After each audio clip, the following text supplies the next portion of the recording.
অদৃশ্য এক corona virus আমার রবের বাহিনী সমূহের মধ্যে হতে ছোট্ট একটা বাহিনী, রবের বাহিনীর তো অভাব নাই, আবাবিল রবের বাহিনী, ল্যাংড়া মশা রবের বাহিনী। ওমা ইয়ালামু জুনুদ রাব্বিকা ইল্লাহু ওয়ালিল্লাহি জুনুদুস সামাওয়াতি ওয়াল আরদ। কোরআন জানিয়েছে আসমান আর জমিনে রবের বাহিনী যে কত, এক আল্লাহ ছাড়া কেউ জানে না।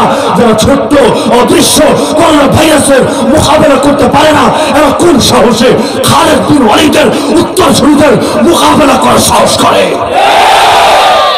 আকবর রাদিয়াল্লাহু আনহু ঈমানের তেজে তেজদীপ্ত হয়ে ঐতিহাসিক ঘোষণা দিয়েছিলেন, আয়ানকুসুদ্দীনু ওয়া আনা হাই। আমি আবু বকর জীবিত থাকতে ইসলামের মধ্যে এতটুকু কমতি, এতটুকু ত্রুটি ঢুকতে পারে না।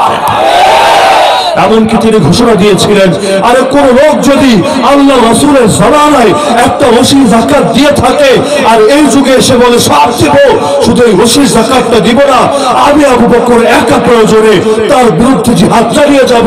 ফাওয়াল্লাহ, আল্লাহর কসম করে তিনি বলেন, লা উকাতিলান্না মান ফারাকা বাইনা সালাতি ওয়াজ যাকাত।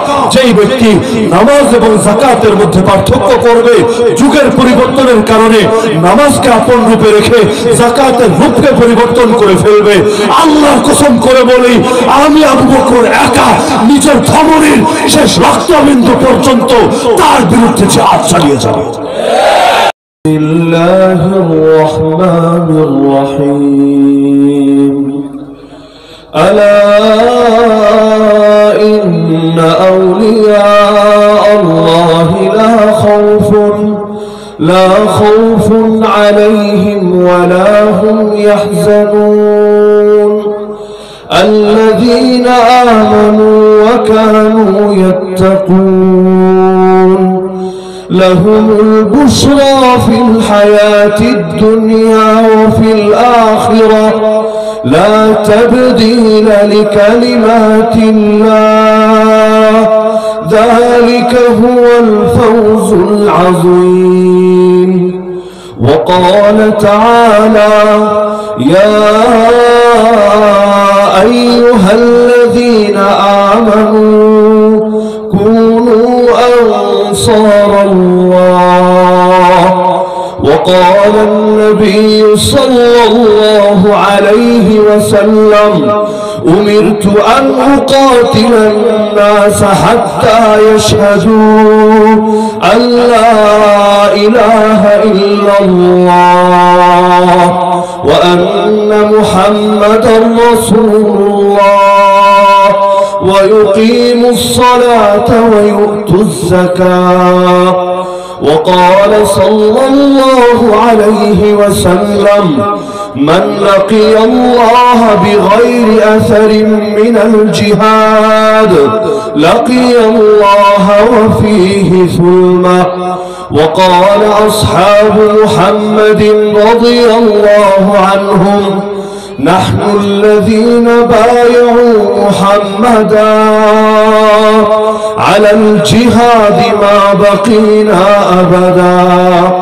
وقال عبد الله بن المبارك كيف القرار وكيف يهدأ مسلم والمسلمات مع العدو المعتدي الضاربات خدودهن برنة الداعيات نبيهن محمدي. آمنت بالله صدق الله العلي العظيم وبلغنا رسوله النبي الكريم ونحن على ذلك لمن الشاهدين والشاكرين والعاقبة للمؤمنين والمتقين والمجاهدين والحمد لله رب العالمين. কালিকা প্রসাদ কওমি ছাত্রবৃন্দ ও কবরস্থান মাদ্রাসার উদ্যোগে আয়োজিত আজকের ইসলামী মহাসম্মেলনের সম্মানিত সভাপতি, উপস্থিত আমার শ্রোতা ওয়াজিবুল ইহতিরাম উলামায়ে কেরাম, এলাকার গণ্যমান্য মুরব্বীগণ, বিভিন্ন মাদ্রাসা থেকে আসা প্রিয় তালিবান ইলম, স্থানীয় এবং দূরদূরান্ত থেকে আগত দ্বীনের ও ঈমানের চেতনাধারী প্রিয় তাওহীদি জনতা এবং পর্দার আড়ালে থাকা মা বোনেরা, এশার পর থেকে আলহামদুলিল্লাহ কয়েকজন সিংহ পুরুষের আলোচনা ইতিমধ্যে আপনারা শুনে ফেলেছেন।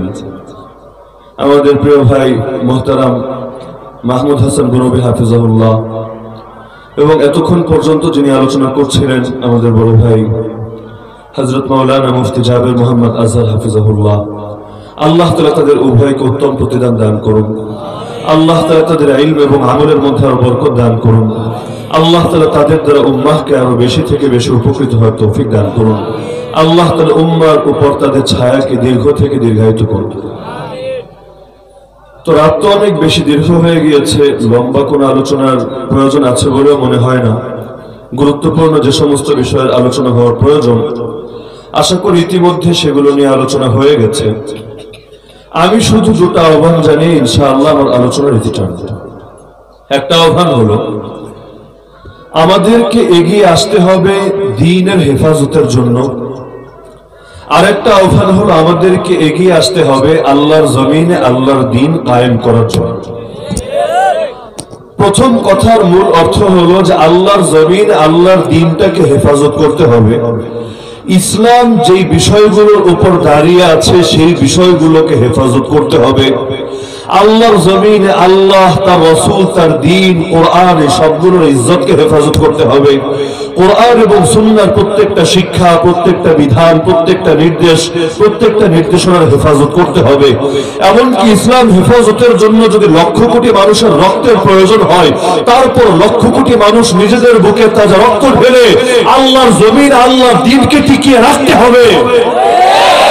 সিদ্দিক আকবর আবু বকর রাদিয়াল্লাহু আনহুর জামানায় কিছু লোক বলে বসলো, আল্লাহ রাসূলের জামানায় যেভাবে নামাজ পড়েছি সেভাবে নামাজ পড়বো, আপত্তি নাই, তবে রাসূলের যুগে যেভাবে যাকাত দিয়েছি এখন আর সেভাবে যাকাত দিতে পারবো না, এখন হয়তো যাকাত দিবই না। এক গ্রুপ বলছিল তারা যাকাত দিবেই না, যাকাত রাসূলের যুগের সঙ্গে সীমাবদ্ধ ছিল। আরেক গ্রুপ বলছিল যাকাত দিব, নিজের যাকাত নিজে দিব, বাইতুল মালে দেব না, খলিফার কাছে দেব না, খলিফার পক্ষ থেকে নির্ধারিত আমিরুস সাদাকার কাছে দেব না, নিজের যাকাত নিজের মতো করে আদায় করব। তখন সিদ্দিক আকবর রাদিয়াল্লাহু আনহু ঈমানের তেজে তেজদীপ্ত হয়ে ঐতিহাসিক ঘোষণা দিয়েছিলেন, আয়ানকুসুদ্দীনু ওয়া আনা হাই, আমি আবু বকর জীবিত থাকতে ইসলামের মধ্যে এতটুকু কমতি, এতটুকু ত্রুটি ঢুকতে পারে না। এমনকি তিনি ঘোষণা দিয়েছিলেন, আরে কোন লোক যদি আল্লাহ রাসূলের জামানায় একটা ওসি যাকাত দিয়ে থাকে আর এই যুগে এসে বলে সব দিব, শুধু এই ওসি যাকাতটা দিব না, আমি আবু বকর একা প্রয়োজনে তার বিরুদ্ধে জিহাদ চালিয়ে যাব। ফাওয়াল্লাহ, আল্লাহর কসম করে তিনি বলেন, লা উকাতিলান্না মান ফারাকা বাইনা সালাতি ওয়াজ যাকাত, যেই ব্যক্তি নামাজ এবং যাকাতের মধ্যে পার্থক্য করবে, যুগের পরিবর্তনের কারণে নামাজকে আপন রূপে রেখে যাকাতের রূপকে পরিবর্তন করে ফেলবে, আল্লাহর কসম করে বলি আমি আবু বকর একা নিজের ধমনীর শেষ রক্তবিন্দু পর্যন্ত তার বিরুদ্ধে জিহাদ চালিয়ে যাব। তার মানে ইসলামের কোন একটা বিধানকে পরিবর্তিত হতে দেওয়া যাবে। এমনকি আল্লাহ রাসূলের পর কিছু লোক নিজেদেরকে নবী দাবি করে শুরু করলো, রাসূলের শেষ জামানার দিকে যাদের প্রকাশ দুনিয়াতে ঘটেছিল, যাদের মধ্যে মুসাইলিমা কাযযাব এবং আসওয়াদ আনসির নাম বিশেষভাবে প্রসিদ্ধ, এছাড়াও আর কয়েকজন ভণ্ড নবীর আগমন ঘটেছিল।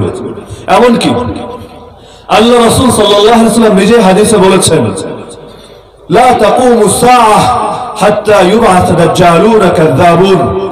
অন্য জায়গায় আছে 30 জনের কথা, যতদিন না কিয়ামত ততদিন হবে না যতদিন না 30 জন এমন দাজ্জাল, এমন ডাহা মিথ্যাবাদী ও প্রতারকের আবির্ভাব না ঘটে, কুল্লুহুম ইয়াজআম আন্নাহু নবিয়ুল্লাহ, যাদের প্রত্যেকে এটা দাবি করবে যে তারা আল্লাহর নবী। সেই জামানার মধ্যে কিছু লোক দাবি করে বসলো তারা আল্লাহর নবী। সিদ্দিক আকবর রাদিয়াল্লাহু আনহু বলেন তাদের বিরুদ্ধে জিহাদ করতে হবে। এমনকি আল্লাহ রাসূল তার জীবনের শেষ বাহিনী পাঠিয়েছিলেন, বীর উসামার বাহিনী, রাসূলের পালক পুত্র যায়েদ বিন সাবিত তার পুত্র উসামা, সেই উসামার বাহিনী পাঠিয়েছিলেন। সেই বাহিনী যাওয়ার আগেই আল্লাহ রাসূল দুনিয়া থেকে শেষ নিঃশ্বাস ত্যাগ করেন। তখন অনেকে বলছিল, হে খলিফা আবু বকর, এখন দারুল ইসলামের অবস্থা ভালো না, ইসলামী ভূখণ্ডের নিরাপত্তায় অরক্ষিত হয়ে পড়েছে, আপনার উচিত আগে নিজেদের নিরাপত্তাকে মজবুত করা, তারপর উসামার বাহিনীকে পাঠানো। কিন্তু তিনি বলেছিলেন, আল্লাহ রাসূল যে বাহিনী পাঠিয়ে গিয়েছেন সেই বাহিনী তো আমি থামাতে পারি না। এরপর ভণ্ড নবীদের বিরুদ্ধে তিনি জিহাদ শুরু করলেন। যারা ইসলামের মধ্যে কোন একটা বিধানকে অস্বীকার করলো তাদেরকে মুরতাদ ঘোষণা করে তাদের বিরুদ্ধে জিহাদ জারি করলেন। এমনকি ওমরের মতো বীর পুরুষরা পর্যন্ত শুরুতে তার সঙ্গে একমত ছিল না। হে আবু বকর, আপনার জন্য এটা উচিত হচ্ছে না। আপনি যদি এখন বাহিনী ওদিকে পাঠিয়ে দেন, ইসলামের ভূখণ্ড অরক্ষিত হয়ে পড়বে, বহিঃশত্রু এসে এই মদিনার উপর অ্যাটাক করবে, আমরা ক্ষতিগ্রস্ত হয়ে যাব। আপনার উচিত আগে নিজেদের নিরাপত্তার দিকে নজর দেওয়া। কিন্তু তিনি কোনো কথাই শুনছিলেন না, নিজের সিদ্ধান্তের উপর অবিচল ছিলেন। শেষ ওমরের যখন বুঝে আসলো, তিনি বললেন, আল্লাহর কসম, সিদ্দিক আকবরের সিদ্ধান্তই সঠিক ছিল। আল্লাহ এখন সেই সিদ্ধান্তের জন্য আমার দিলটাকে প্রশান্ত করে দিয়েছে। তো সেই জামানা থেকেই শুরু হয়েছে ইসলামের মধ্যে বিকৃতির ধারা।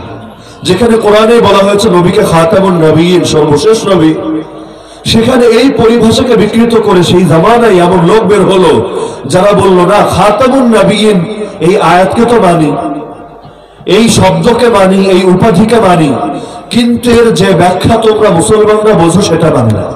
এর ব্যাখ্যা হলো হেড নবী মোহাম্মদ শেষ, মোহাম্মদের পরে নবী আসতে পারে, এরা মূল নবী না, শাখা নবী, ছায়া নবী, তার অধীনে ছোট ছোট নবী। যেমন শাসকের অধীনে প্রশাসক থাকে, প্রধানমন্ত্রীর অধীনে সাধারণ মন্ত্রী থাকে, হোম মিনিস্টারের অধীনে আবার মুখ্যমন্ত্রীরা থাকে। তো এরকম আসল নবী হিসাবে মোহাম্মদ হলেন খাতামুন নবীয়িন, আর তারপর আমরা হলাম ছোট ছোট নবী, ছায়া নবী, শাখা নবী, উপনবী। এরকম পরিভাষা বিকৃতির ধারা তখন থেকে শুরু হলো। কিন্তু সিদ্দিক আকবর রাদিয়াল্লাহু আনহুর বিরুদ্ধে জিহাদ শুরু করে উম্মতকে শিখিয়ে গেলেন যে একজন মানুষ যদি ইসলামের একটা বিধানকেও না মানে, হয়তো ডাইরেক্টলি মানে না, অথবা এটাকে বিকৃত করে নতুন জিনিস আবিষ্কার করে, অর্থাৎ কেউ মানে না ডাইরেক্ট, কেউ ঘুরিয়ে পেঁচিয়ে। যেমন ইবলিস, সেও যুক্তি দিয়ে আল্লাহর বিধানকে মানে নাই। আল্লাহ বললেন আদমরে সেজদা কর, এক বাক্যে বলে নাই করতে পারবো না, তোমার বিধান মানি না, বরং যুক্তি দিল। আরে এই বিধানটা তো লজিকে ধরে না, ইসলাম তো যুক্তিসঙ্গত ধর্ম, এই কথা তো যুক্তির বাইরের কথা হয়ে যায়। তুমি কেমনে আগুনরে বলো মাটির সামনে নত হতে, যেখানে মাটি থাকে নিচে, আগুন থেকে উপরে, আদম নত হতে পারে আমার সামনে, আমি কোন দুঃখে মোল্লার সামনে নত হব? তো কেউ ডাইরেক্ট অস্বীকার করুক আর ঘুরিয়ে অস্বীকার করুক, আল্লাহ তাআলা আমাদের জন্য আদর্শ রেখে দিলেন যে আল্লাহ রাসূলের সাহাবীরা তাদের প্রত্যেকের বিরুদ্ধে জিহাদ জারি করতেন। এমনকি কোরআনের আয়াত, ইয়া আইয়ুহাল্লাযীনা আমানু মান ইয়ারতাদ্দা মিনকুম আন দীনি, হে ঈমানদাররা, তোমাদের মধ্যে যেই ব্যক্তি দিন থেকে সরে যাবে, ফাসাউফা ইয়াতিল্লাহু বিকওমিন ইউহিব্বুহুম ওয়া ইউহিব্বুনা, তাদেরকে দমন করার জন্য আল্লাহ এমন বাহিনী, এমন জাতি, এমন সম্প্রদায়কে সৃষ্টি করবেন যাদেরকে তিনি ভালোবাসবেন এবং যারা তাদেরকে ভালোবাসবে। আদিল্লাতিন আলাল মুমিনিন আইজ্জাতিন আলাল কাফিরিন, যারা মুমিনদের সঙ্গে ভালো আচরণ করবে, প্রত্যেকটা কাফের মুশরিক বেঈমানের সঙ্গে কঠোর আচরণ করবে। ইউজাহিদুনা ফি সাবিলিল্লাহ ওয়া লা ইয়াখাফুনা লাওমাতা লাইম, আল্লাহর পথে জিহাদ করবে, কোন নিন্দুকের নিন্দাকে ভয় করবে না। কে তাকে জঙ্গি বলে, কে টেররিস্ট বলে, কে মৌলবাদী বলে, কে সন্ত্রাসী বলে, কে চরমপন্থী বলে, কে সাম্প্রদায়িক উস্কানিদাতা বলে, কোন দিকে তাকাবে না, বরং দেখবে আল্লাহ কি বলেন, রাসূল কি করেন। ব্যাস, আল্লাহ এবং তার রাসূল যা বলেছেন এটাই আমার জন্য যথেষ্ট। এটা মানতে গিয়ে যদি সকল নিন্দুক আমার নিন্দা করে, তাতে কোনো পরোয়া নাই। এই আয়াতের ব্যাখ্যা অনেক মুফাসসিররা লেখেন, এই আয়াতের আমলে তাফসীরুল আবু বকর, কারণ তার জামানায় অনেক মানুষ দিন থেকে সরে গিয়েছিল, আর তাদেরকে দমন করার জন্য আল্লাহ আবু বকরকে পাঠিয়েছেন, যে আল্লাহর পথে জিহাদ করেছে এবং করতে গিয়ে অনেক সাহাবীরা পর্যন্ত প্রথমে তার নিন্দা করেছে, কোন নিন্দুকের নিন্দাকে পরোয়া না করে তিনি তার লড়াই জারি রেখেছেন। তো এর থেকে কি বুঝে আসে, ইসলাম যেই বিধানগুলোর উপর, যেই বিষয়গুলোর উপর দাঁড়িয়ে থাকে, এগুলোর হেফাজতই হলো ইসলামের হেফাজত। যেমন ছোট্ট একটা উদাহরণ দেই, পাকিস্তানের একটা গ্রুপ আছে, যে গ্রুপের নাম হলো জিকরি গ্রুপ। কি নাম? কি নাম? জিকরি গ্রুপ। ওদের আদর্শ হলো, ওরা বলে সালাত শব্দটা আমরা সবাই শুনেছি, বাংলায় আমরা এর প্রতিশব্দ হিসেবে ব্যবহার করি নামাজ। উর্দু ফার্সির মতো আর নামাজও বাংলা হয়ে গেছে, সবাই বোঝে নামাজ মানে কি। তো সালাত বলতে আমরা তো নামাজে বুঝি না, ভিন্ন কিছু বুঝেন। নামাজ বুঝেন না?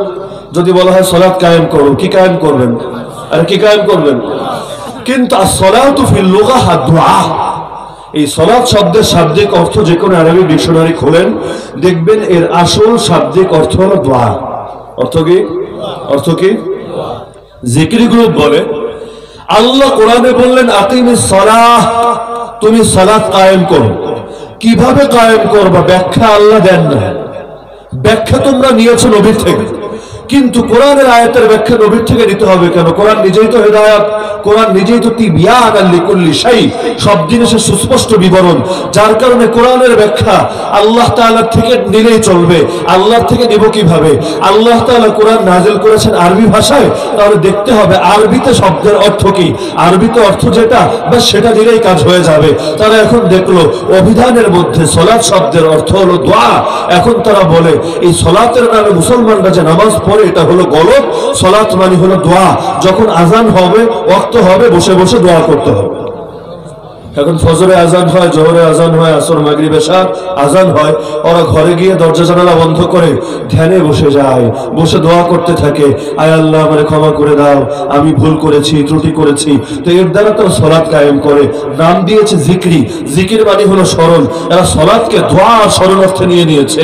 তার মানে শব্দ নিয়েছে কোরআন থেকে, ব্যাখ্যা নেয়নি নবীর থেকে, ব্যাখ্যা দিয়েছে নিজের থেকে।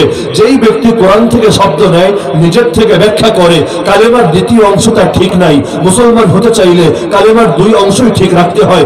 লা ইলাহা ইল্লাল্লাহকে মানতে হয়, মুহাম্মাদুর রাসূলুল্লাহর ব্যাখ্যা অনুসারে মানতে হয়। গোলাম আহমদ কাদিয়ানিও ডাইরেক্ট জিহাদকে অস্বীকার করে নাই। সে বলেছে কোরআনে জিহাদ আছে, অস্বীকার করবো কিভাবে? সে 3-4 রকমের ব্যাখ্যা দিয়েছে। এক ব্যাখ্যা দিয়েছে আমি হলাম ঈসা, যার কারণে আমি যখন দুনিয়াতে এসেছি, হাদিসে আছে ঈসা এসে দাজ্জালকে হত্যা করলে এরপর দুনিয়াতে আর জিহাদ লাগবে না, যেহেতু আমি ঈসা সুতরাং আমি আসার পর আর জিহাদ লাগবে না। আরেক ব্যাখ্যা সে দিল জিহাদ এটা কিন্তু অস্বীকার করা যায় না, কিন্তু জিহাদ মানে শুধু তরবারি জিহাদ না। আমি দুনিয়াতে আসার পর এখন থেকে জিহাদ হবে নফসের জিহাদ, নফসের সঙ্গে ঢিসুম ঢিসুম করলে জিহাদ হয়ে যাবে। অথবা কলমের জিহাদ, সভ্যতার জিহাদ, সংস্কৃতির জিহাদ, বিভিন্ন ভাষণ বের করে ফেললো, আসল জিহাদের অস্বীকার করে বসলো। আমাদের সমাজে অনেক গ্রুপ আছে কয় নফসের জিহাদ বড় জিহাদ, আরেক গ্রুপ আছে কয় মনের পর্দা বড় পর্দা, বাইরের পর্দা লাগে না। ওরসের মধ্যে দেখা যায় সবকিছুর মনের ভার্সন বের করে। তো মনের জিহাদ বড় জিহাদ, ভালো কথা। আর যেই লোকটা ময়দানের জিহাদে যায়, সে নফসের সঙ্গে জিহাদের ধাপ সম্পন্ন করেই ময়দানে যায়। নফসের বিরুদ্ধে জিহাদ, এটাকে অস্বীকার করার সুযোগ নাই, কিন্তু জিহাদকে আবার এর মধ্যে সীমাবদ্ধ রাখার সুযোগ নাই। জিহাদ হয় সকল বাতিলের বিরুদ্ধে। নফসও একটা বাতিল, শয়তানও একটা বাতিল, কাফের মুশরিকরাও বাতিল। সুতরাং সব বাতিলের বিরুদ্ধে জিহাদ চলবে। নবী শিখিয়েছেন বাইরের বাতিলের বিরুদ্ধে জীবন জিহাদ করো, ভিতরের বাতিলটারও দেখে রাখো, ওর বিরুদ্ধেও জিহাদ জারি রাখো। কিন্তু কিছু মানুষ নিজেদের পকেটের দিকে তাকিয়ে, পেটের দিকে তাকিয়ে, পিঠের দিকে তাকিয়ে বাইরের গুলোর অস্বীকার করে একটারে ধরে রেখেছে। তো এরকম যুগে যুগে পরিভাষা বিকৃত করার এক আজীব রীতি চালু হয়েছে। বাংলাদেশে এখন নতুন এক দলের নাম শোনা যায়, হিজবুত তৌহিদ। নাম শোনেন নাই? হিজবুল মানে দল, হিজবুত তৌহিদ মানে হলো তাওহীদের দল। যদিও আর হিজবু বলে না, হিজবু বলে। সবকিছু একার দিয়ে, ইমাম না ইমাম, ইসলাম না ইসলাম, সবকিছুর একার দিয়ে বলে। তো এরা একটা গ্রুপ বের করেছে হিজবুত তৌহিদ, তৌহিদের দল। আসলে এরা হলো হিজবুত শয়তান বা শয়তানের দল। ইসলামের সকল পরিভাষাকে বিকৃত করা নিজেদের মিশন বানিয়ে নিয়েছে। এরা বলে আরে এই যে পর্দার নামে মহিলারা বোরকা করে, বোরকা পরে, এটা আসলে পর্দা না। তাহলে পর্দা কি? রাসূলের যুগে সাহাবীরা পর্দা করে জিহাদ করেছেন। তার মানে পর্দা হলো সাহসিকতার নাম। যার কারণে আমাদের মেয়েরাও আমাদের ছেলেদের সঙ্গে একসঙ্গে মাহফিলে বসবে, সেমিনারে বসবে, হাতে হাত রেখে, কাঁধে কাঁধ মিলিয়ে বাতিলের বিরুদ্ধে লড়াই করবে। আর লড়াই করতে গিয়ে ক্লান্ত হলে একটু রোমাঞ্চ করবে, সমস্যা কি? শরীরের মধ্যে বল পাবে, সেই বল নিয়ে কাফেরদের বিরুদ্ধে লড়াই চালিয়ে যাবে। ব্যাস, এটাই হলো পর্দা। এরা পর্দা নিয়ে বই লেখে, শুরুতে একটা ছবি দেয়, প্রচ্ছদের মধ্যে দেখা যায় একটা মহিলা ঘোড়ার উপর সওয়ার হয়ে আছে, চেহারা খোলা, শরীরের বিভিন্ন অঙ্গ প্রত্যঙ্গ খোলা, হাতে একটা তরবারি। ব্যাস, এটাই নাকি ইসলামের পর্দা। নাউযুবিল্লাহি মিন যালিক। আল্লাহ রাসূলের সাহাবী মহিলা যারা ছিলেন তারা নিঃসন্দেহে সাহাবী ছিলেন, কিন্তু এর অর্থ এটা না যে তারা নিজেদের চেহারা এবং নিজেদের শরীরের অঙ্গগুলোকে পরপুরুষের সামনে খুলে দিতেন। তো বলছিলাম ইসলাম টিকে আছে এরকম কিছু পরিভাষার উপর। নামাজ একটা পরিভাষা, রোজা একটা পরিভাষা, ঈমান একটা পরিভাষা। তো এই জাতীয় পরিভাষার এক একটা পরিভাষাকে বিকৃত করলে ইসলামের এক একটা পিলার ধ্বংস হয়ে যায়। যেমন নামাজকে আমরা বিকৃত করলো, সালাতকে বিকৃত করলো, ইসলামের এক সাইড শেষ। কাদিয়ানীরা জিহাদকে বিকৃত করলো, ইসলামের আরেক সাইড শেষ। হিজবুত তাওহীদ পর্দাকে বিকৃত করলো, ইসলামের আরেকটা সাইড শেষ। তার মানে ইসলামকে হেফাজত করতে হলে প্রত্যেকটা পরিভাষাকে হেফাজত করতে হবে। পরিভাষার হেফাজত ফরজ। যদি পরিভাষা না থাকে উম্মত ইসলাম চিনবে? আরে চিনবে? আমি বলবো জাকাত দেন, আপনি বুঝবেন জাকাত দেন মানে দোকানে গিয়ে বসেন। যদি এমন হয় আমি বলবো হজ করেন, আপনি গিয়ে বড় লোকে পীড়িত করেন। ব্যাস, এরকম যদি প্রত্যেকে নিজের বুঝ নিয়ে ইসলাম মানতে চায়, ওটা ইসলাম থাকবে? আরে বলে থাকবে? তাহলে ইসলামের হেফাজত করতে চাইলে কোরআনের প্রত্যেকটা শিক্ষা, আল্লাহ রাসূলের প্রত্যেকটা আদর্শকে নিজের বুকে তাজা রক্ত ঢেলে হলেও হেফাজত করতে হবে। আজকাল এই যুগের মধ্যে ইসলামের পরিভাষা নিয়ে ছিনিমিনি খেলা শুরু হয়েছে।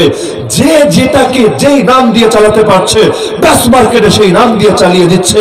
সবচাইতে বেশি পরিত্যাজ্য এবং অবহেলিত মাজলুম পরিভাষার নাম এই দেশে জিহাদ। যে যা করে তাই নাকি জিহাদ। দলিল সেই শাব্দিক, ওই জিকিরি গ্রুপ যেমন শাব্দিক দলিল দেয়, এরা শাব্দিক দলিল করে। জিহাদ মানে চেষ্টা করা। কি করা? জিহাদ যেহেতু চেষ্টা করা, সাধনা করা, সংগ্রাম করা, তাহলে যে কোনো চেষ্টা করবো এটার নামে জিহাদ।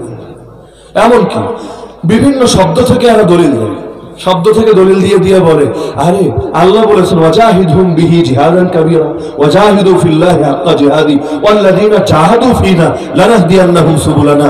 তাহলে যে কোনো প্রকারের জিহাদ, এই যে তিনটা আয়াত আমি বললাম, এই তিনটা আয়াত হলো মক্কার যুগের আয়াত। কোন যুগে? মক্কার যুগে যেহেতু জিহাদ ফরজ হয় নাই, তাহলে বললো জিহাদ শব্দ আছে কেন? তার মানে এইটাই দ্বারা বোঝা যায় যে কোরআনের মধ্যে যত জিহাদ আছে মানে চেষ্টা, শাব্দিক অর্থ। ব্যাখ্যা সহিহ? ব্যাখ্যা সহিহ? কোরআনের মধ্যে যত জাহাদা ইউজাহিদু, আলেমরা তালিবুল ইলমরা বুঝবেন আছে, এই শব্দটা দুইটা উৎস থেকে আসে, দুইটা ক্রিয়ামূল থেকে আসে। একটা হলো জিহাদ আর একটা হলো মুজাহাদা। জিহাদ থেকেও জাহাদা হয়, মুজাহাদা থেকেও জাহাদা হয়।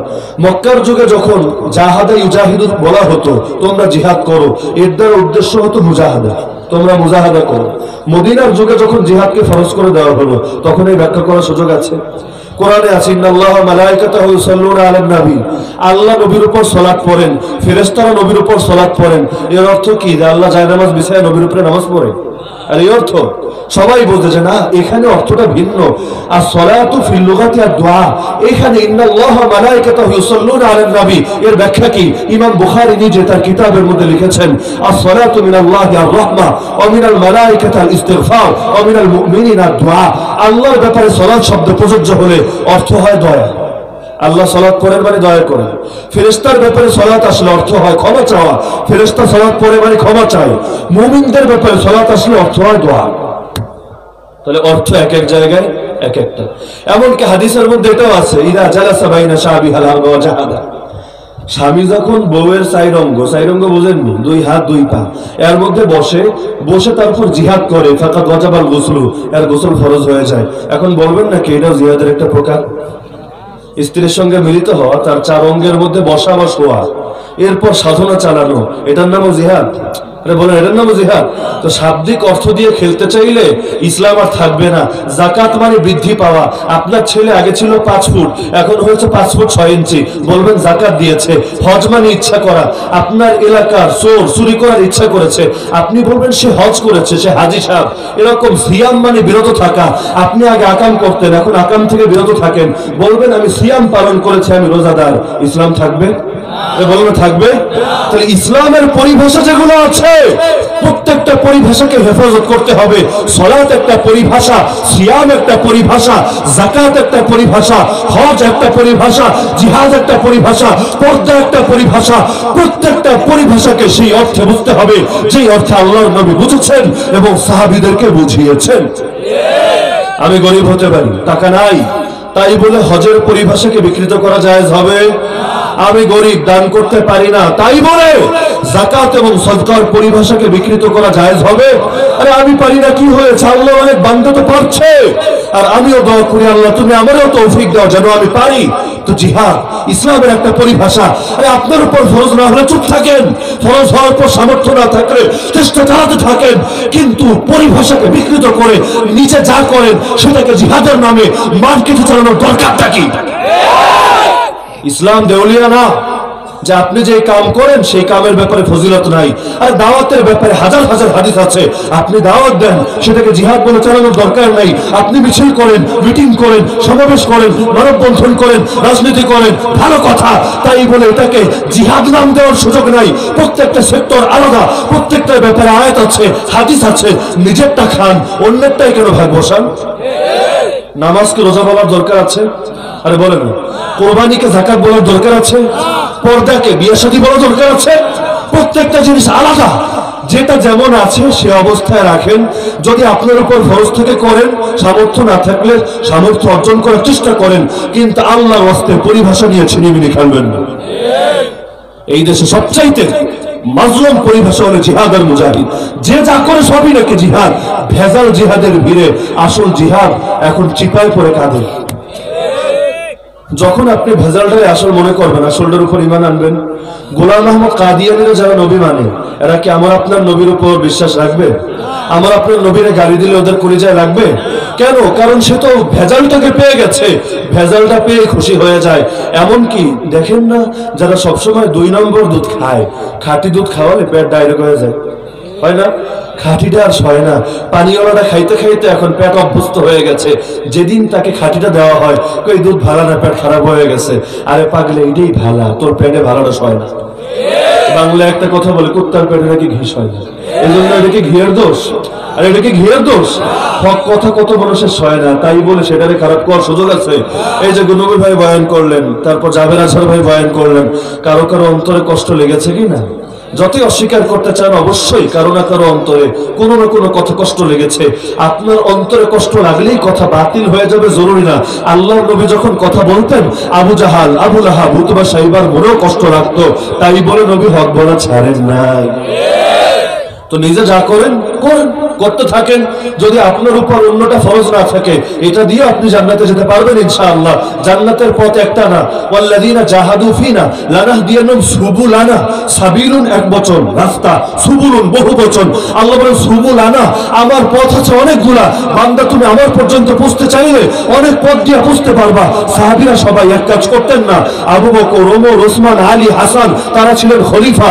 অপরদিকে আবু হুরায়রা ছিলেন মুহাদ্দিস, আব্দুল্লাহ বিন মাসউদ ছিলেন ফকিহ, আব্দুল্লাহ বিন আব্বাস ছিলেন মুফাসসির। আবু যর সবার ছেড়ে এলাকার বাইরে গিয়ে এক জায়গায়, নির্জন জায়গায় আল্লাহর ইবাদতে ব্যস্ত ছিলেন। আবু বসির, আবু জান্দাল, আবু দুজানা সবার ছেড়ে সিফুল বাহরে, এক সমুদ্রের তীরে গিয়ে জালেমদের বিরুদ্ধে জিহাদ পরিচালনা করতেন। কোনটাকে বাতিল বলার সুযোগ আছে? আর সুযোগ আছে? আল্লাহ নবী, প্রত্যেকটা সাহাবী আকাশের তারকা। আপনি একজনকে অনুসরণ করেন, ভালো কথা, তাই বলে অন্যদেরটা নিয়ে খারাপ মন্তব্য করার বা টানা হেঁচড়া করার সুযোগ নাই। আবার কোন বিধান যদি ফরজ হয়ে যায়, ফরজ বাদ দিয়ে নফল নিয়ে বসে থাকারও সুযোগ। মসজিদে আজান হয়েছে, নামাজ শুরু হচ্ছে, একটা বার চিন্তা করেন, আমরা সারা জীবন শুনে এসেছি আফদলুয যিকর লা ইলাহা ইল্লাল্লাহ, সর্বোত্তম জিকিরের নাম হলো লা ইলাহা। শোনেন না এটা? এমনকি লা ইলাহা ইল্লাল্লাহ যদি এক পাল্লায় রাখা হয়, গোটা আসমান জমিন আরশ কুরসি সব এক পাল্লায় রাখা হয়, কোনটা ভারী হবে? আর কোনটা ভারী হবে? লা ইলাহা ইল্লাল্লাহর এত দাম। মসজিদে আজান হয়ে গিয়েছে, ইকামত হয়ে গিয়েছে, ইমাম সাহেব আল্লাহু আকবার বললেন, আপনি এতক্ষণ জিকিরের মজলিস করছিলেন, এখন আপনার করণীয় কি? করণীয় কি? এই কথা বলার সুযোগ আছে? আমি তো আফজলুজ জিকির, শ্রেষ্ঠ জিনিস নিয়ে বসে আছি, আসমান জমিনের চাইতে দামি জিনিস নিয়ে বসে আছি, ব্যাস এতেই চলবে, নামাজ লাগবে না, এই লা ইলাহা ইল্লাল্লাহ আমাকে মুক্তি দিবে, এই কথা বলার সুযোগ আছে? আরে যখন ফরজে আইন চলে আসে, তখন ফরজে কিফায়া রাখেন, আবার ফরজ চলে এসেছে ওয়াজিব রাখেন, ওয়াজিব চলে এসেছে সুন্নত রাখেন। ধাপে ধাপে ছোটটার করতে গিয়ে বড়টার ছাড়া আর যাবে যাবে। উদাহরণ দেই, বেতার নামাজ চেনেন তো নাকি? বেতার নামাজে দোয়া কুনুত বলা ওয়াজিব। আপনি না বলে ভুলে চলে গিয়েছেন রুকুতে। রুকু করা কি ফরজ, রুকু করা কি ফরজ। দোয়া কুনুত না বলে চলে গেছেন রুকুতে। রুকুতে যাওয়ার পর বলে আসলো, কিরে খাইছে রে, আমি তো দোয়া কুনুত পড়ি নাই। এখন কি করবেন? মাসালা না জানলে ঠাস করে দাঁড়িয়ে যাবেন, থুকু আল্লাহুম্মা ইন্না নাস্তাঈনুকা ওয়া নাস্তাগফিরুকা। কিন্তু যদি মাসালা জানেন, আপনি ব্যাকে আসবেন না। কেন? রুকু হলো ফরজ, দোয়া কুনুত হলো ওয়াজিব। ফরজ ছেড়ে ওয়াজিবে আসা ফরজের অবমাননা। তাহলে কি করবেন? যেহেতু ভুলে ছুটে গিয়েছে, ওয়াজিব ভুলে ছুটলে এর মাসুল হলো আপনি সেজদায় সাহু দিবেন। হ্যাঁ, ইচ্ছাকৃত ওয়াজিব ছাড়লে নামাজ হয় না, ভুলে ছাড়লে সেজদায় সাহু দিবেন, ব্যাস কেচ্ছা খতম। কিন্তু আপনি সেজদায় সাহুর পরিবর্তে আপনি যদি ফিরে আসেন, হ্যাঁ নামাজ হয়ে যাবে, তবে কাজটা উচিত। আরে হয়েছে নাকি? হয়েছে। তো এখন দুনিয়ার সব ক্ষেত্রে এই কথা বলার সুযোগ নাই, আমি আছি আমার কাম নিয়া, তুমি থাকো তোমার কাম নিয়া। আরে খাওয়া যেমন সবার কাম, দোকানদার হন আর কৃষক হন আর ড্রাইভার হন আর চাকরিজীবী হন, খাওয়ার সময় তো ফিকে আহেন নাকি? এই কথা কন, তুমি ব্যবসায়ী তুমি খাও, আমি চাকরিজীবী আমি খাবো না, এই কথা বলেন? তাহলে তুমি খেত খামারে কাম করো, তুমি গোসল করো, আমি যেহেতু চেয়ারম্যান আমি গোসল করবো না, এই কথা বলেন? বরং বলেন এগুলো আমাদের সবারই করা লাগে, বিয়ে শাদিও সবারই করতে হয়, স্ত্রী সহবাস সবারও করতে হয়, মলমূত্র ত্যাগ সবার করতে হয়, খাওয়া দাওয়া সবার করতে হয়, গোসল সবার করতে হয়, বিশ্রাম সবার করতে হয়। তার মানে এখানে কোনো ভাগাভাগি নাই, সব কাজ ছেড়ে দিয়ে এই কাজে চলে আসতে। আল্লাহ নবীর জামানায় যখন বদর উহুদের ডাক আসতো, তখন কি আবু হুরায়রা বলতেন আমার হাদিসের দোষ আছে? আব্দুল্লাহ বিন মাসউদ বলতেন আমার ফিকহের দোষ আছে? আব্দুল্লাহ বিন ওমর বলতেন আমার সুন্নাহর দোষ আছে?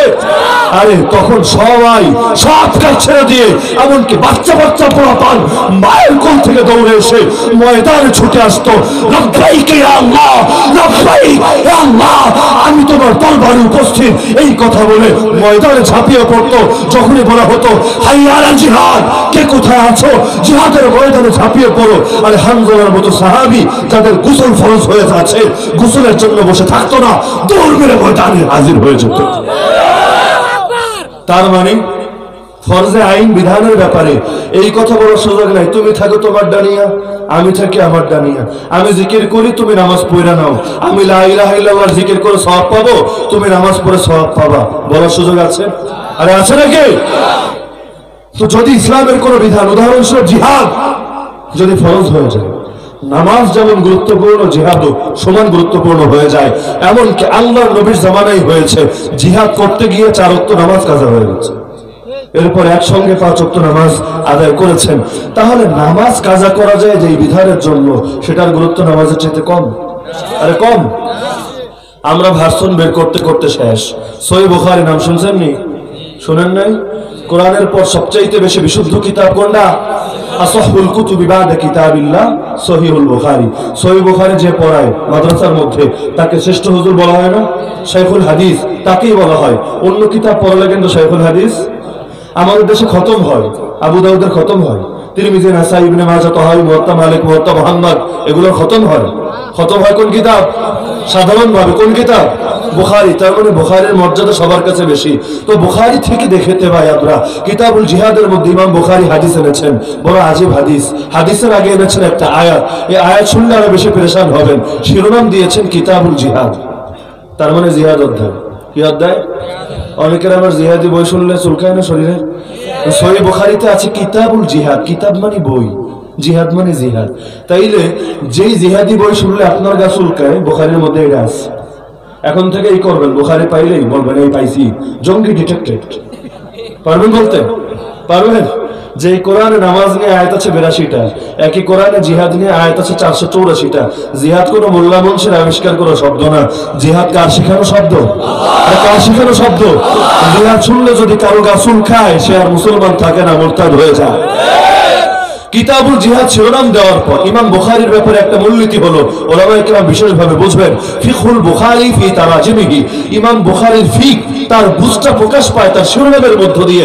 কিতাবুল জিহাদ লিখে এরপর তিনি শিরোনাম এখানে শেষ করেন নাই, আরেকটা অংশ যোগ করেছেন। কারণ ইমাম বুখারীর মূলনীতি হলো, কোন বিষয়ে হাদিস বলার আগে এই বিষয়ে যদি আয়াত থাকে, আগে আয়াত বলেন তারপর হাদিস বলেন। কিন্তু যেহেতু এটা হাদিসের কিতাব, তাফসীরের কিতাব না, এই কারণে আয়াতগুলো আলাদা অধ্যায় দিয়ে আনেন না, শিরোনামের মধ্যেই ঢুকিয়ে দেন। তো শিরোনাম দিলেন কিতাবুল জিহাদ, এরপর লিখছেন ওয়াকাউলিল্লাহি আযজা ওয়া জাল ইন্নাল্লাহা আশতারা মিনাল মুমিনিনা আনফুসাহুম ওয়া আমওয়ালাহুম বিআন্না লাহুমুল জান্নাহ ইউকাতিলুনা ফি সাবিলিল্লাহ ফায়াকতুলুনা ওয়া ইউকতালুন। নিশ্চয়ই আল্লাহ মুমিনদের থেকে জান্নাতের বিনিময়ে তাদের জান এবং মাল কিনে নিয়েছেন, তবে দুনিয়ার সব মুমিন থেকে না।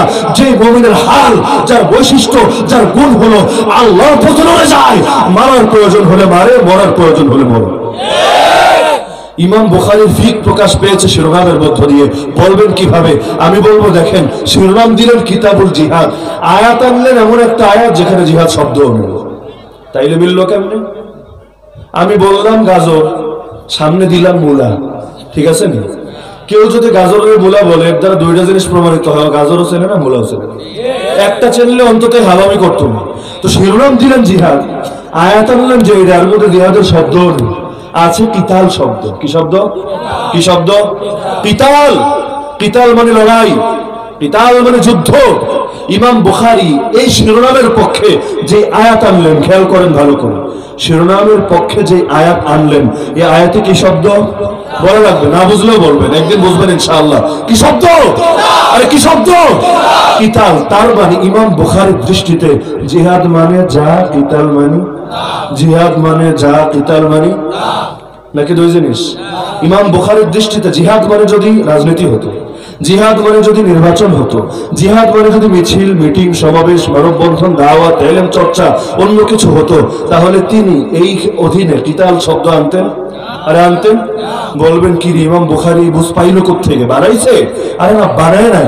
আল্লাহর নবীকে জিজ্ঞাসা করা হয়েছিল, ওয়ামাল জিহাদ ইয়া রাসূলুল্লাহ, হে আল্লাহর রাসূল, আপনি যে জিহাদের কথা বললেন, জিহাদ কি জিনিস শিখায়া দেন, আপনার থেকে শিখতে চাই। নামাজ যেমন শিখায়া দিচ্ছেন, রোজা যেমন শিখায়া দিচ্ছেন, জিহাদটাও শিখায়া দেন। নবী শিক্ষা দিচ্ছেন। কে কে কে? নবী শিক্ষা দেওয়ার পর নতুন কারো থেকে শিক্ষা নেওয়ার দরকার আছে? নবী কোন জিনিসের পরিচয় দেওয়ার পর নতুন পরিচয় নেওয়ার দরকার আছে? নবী সালাত মানে চিনিয়েছেন নামাজ, ওই জিকরি গ্রুপ যতই বলুক সালাত মানে দোয়া, মানবো? আরে নবী পর্দা শিখিয়েছেন নিজের শরীরকে আবৃত করা, হিজবুত তাওহীদ এসে যতই বুঝাক না, মন ফ্রেশ থাকলেই চলবে, শরীরের ল্যাংটা করে দাও তাও সমস্যা নাই, মানবো? আরে মানবো নাকি? নবী নিজে ব্যাখ্যা দিচ্ছেন যে জিহাদ কি জিনিস, আমার থেকে শোনো, আন তুকাতিলাল কুফারা ইদা লাকিতাহুম, আন তুকাতিলাল কুফারা ইদা লাকিতাহুম। হাদিসের মানুষ হই, যখন কাফেরদের সামনাসামনি হবা, তাদের সঙ্গে যুদ্ধ করার নাম হলো জিহাদ। এই জিহাদ সারা জীবনে যদি আপনার ফরজ না হয়, করেন না। সারা জীবনে তৌফিক হয় নাই, তাও সমস্যা নাই, কিন্তু তাই বলে নিজে যা করেন এটার জিহাদ নামে চালানোর সুযোগ আছে। এখানে যারা আছেন বেশিরভাগ লোক হজ করে নেই, হজ না করে আল্লাহর নাম কে ধারণ করছেন? হাত তুলেন দেখি। হ্যাঁ, মুক্তিযুদ্ধ না করে মুক্তিযোদ্ধা নাম ধারণ করেছে এমন লোক আছে, অবশ্যই আছে।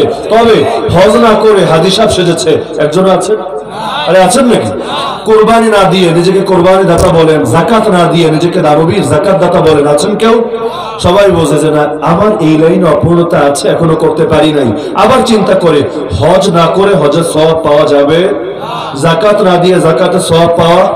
অনেকে বলবে না, আমাদের সরকার ভাষণ আছে তো, 3 বার কুল আল্লাহ পড়ে এক কোরআন খতমের সওয়াব নিয়ে নেবে। দুইটা কি সমান? দুইটা কি সমান?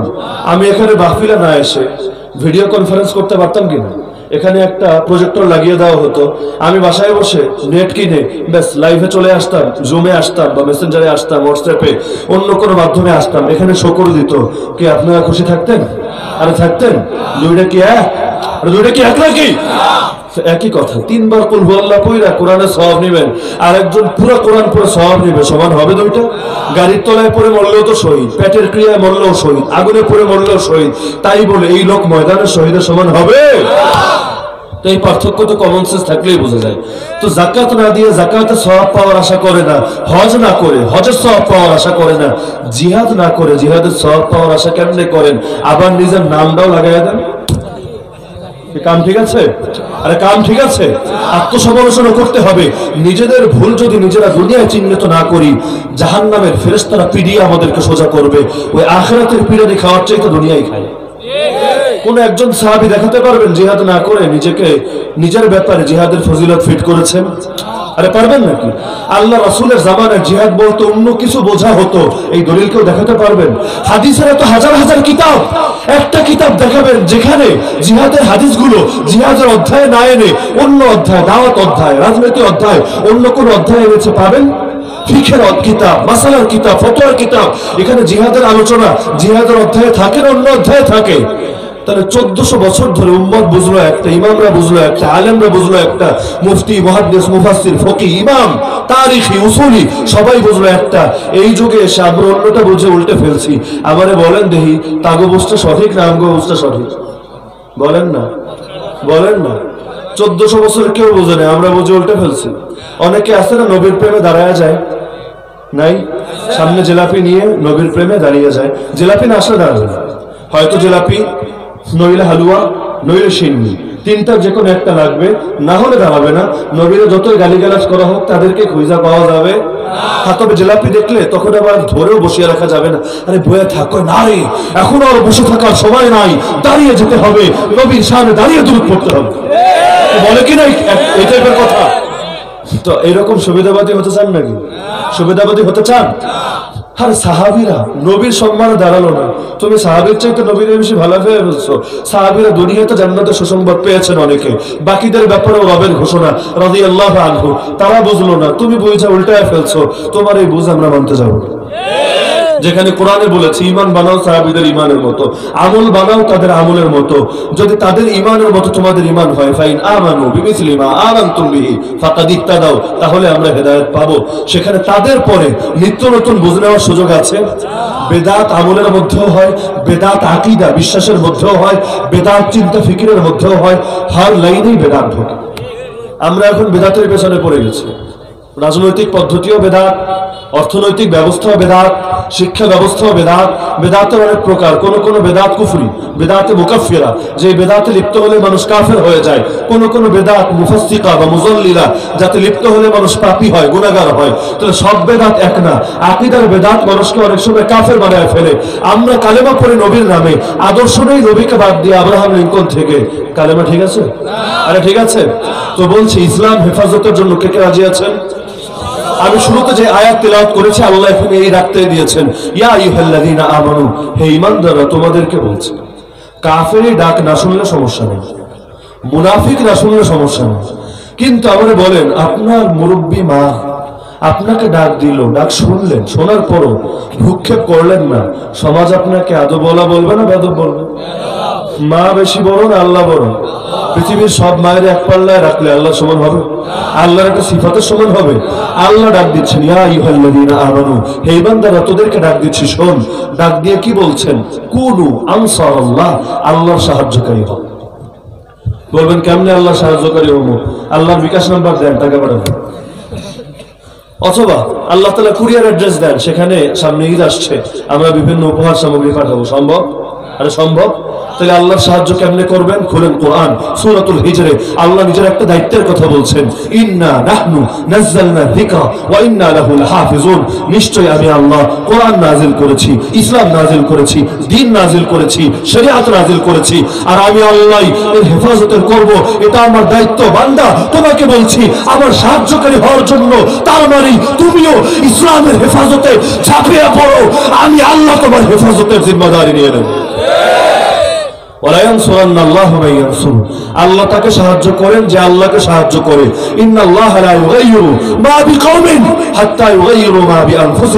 আল্লাহ ততদিন পর্যন্ত কোন জাতির অবস্থা পরিবর্তন করেন না যতদিন না নিজেরা নিজেদের অবস্থাকে পরিবর্তন করে। আমরা ভাবি দোয়া দিয়ে সব সমস্যার সমাধান হবে। আল্লাহ নবী দোয়া করেন নাই মক্কার জীবনে?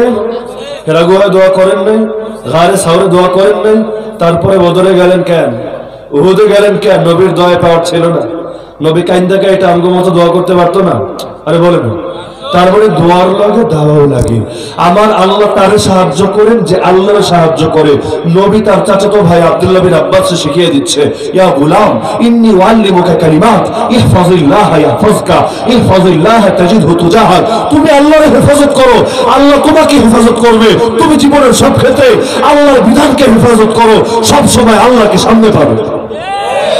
স্টার্টিং হতে হয় নিজের থেকে। সেই হাদিসে কুদসির ঘোষণা, বান্দা 1 বিঘত অগ্রসর হ, আমি তোর দিকে 1 হাত অগ্রসর হব।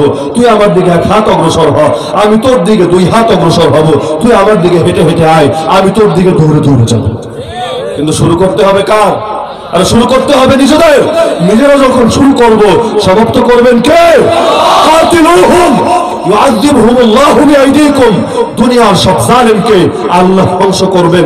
নিজে দায়িত্ব নিয়েছেন, ফেরাউনকে যেমন করেছেন, হামানকে করেছেন, কারুনকে করেছেন, নমরুদকে করেছেন, আবু জাহাল, আবু লাহাব, উতবা, শাইবা, উতবা, আব্দুল্লাহ বিন উবাই ইবনে সালুলকে যেমন ধ্বংস করেছেন, আমার আল্লাহ সেই আল্লাহ ইসরায়েলকেও ধ্বংস করবেন, আমেরিকাকেও ধ্বংস করবেন, ভারতকেও ধ্বংস করবেন, চীনকেও ধ্বংস করবেন, মিয়ানমারকেও ধ্বংস করবেন, মুসলমানকে অবশ্যই জয়ী করবেন। তবে মাধ্যমটা সূরা তাওবায় বলেছেন, কাতিলুহুম, তোমাদের লড়াই হবে দুনিয়ার জালেমদের বিরুদ্ধে, আল্লাহ এবং তার নবীর দুশমনদের বিরুদ্ধে।